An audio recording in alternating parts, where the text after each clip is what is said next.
الحمد لله الذي هدانا لهذا وما كنا لنهتدي لولا أن هدانا الله والصلاة والسلام على رسول المصطفى وعلى آله وصحبه المصطفى أما بعد.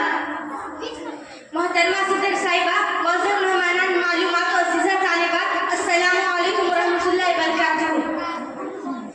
غرامی قدر مہمانان، اسلام میں تعلیم مسئلہ اصلاح معاشرے کے لیے بنیادی عنصر ہے. صاف شفاف ماحول کی تعمیر کے لیے تعلیم مسئلہ ریڑھ کی ہڈی ایسی رکھتی ہے جس طرح جسم ریڑھ کی ہڈی کے بغیر بے شرکت ہے، اسی طرح تعلیم مسئلہ کے بغیر ہمارا معاشرہ بے شرکت ہے بلکہ بے جان اور بے روح ہے. معزز خواتین، اسلامی تاریخ پر نظر ڈالنے سے اندازہ ہوتا ہے کہ اسلام کے ابتدائی دور سے خواتین کی تعلیم کا اہتمام کیا جانے لگا تھا. نبی کریم صلی اللہ علیہ وسلم کے اقوال و افعال جو ہمارے لیے اسمائی حسنہ اور نوری ہدایت ہے.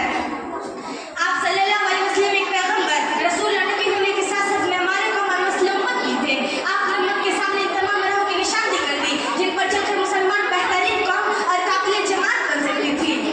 اسی لیے آپ نے خواتین کی تعلیم کے لیے ایک دن خاص فرمایا تھا. عیدین جیسے خاص مواقع پر جب آپ مردوں میں خطاب سے فارغ ہو جاتے تو خواتین کی مجلس کا رخ فرماتے اور ان سے دینی رہنمائی فرماتے.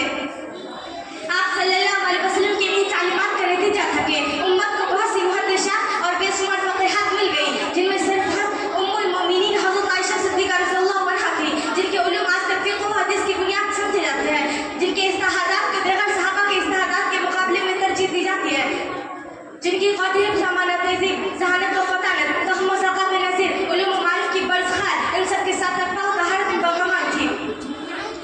خواتین کی تعلیم کا یہ مبارک سلسلہ حضرت عائشہ صدیقہ رضی اللہ عنہا سے شروع ہوا اور صدیوں تک چلتا رہا. بے شمار خواتین حضرت عائشہ صدیقہ رضی اللہ عنہا کے اصول پر چلے اور زیوری تعلیم سے آراستہ ہوئی.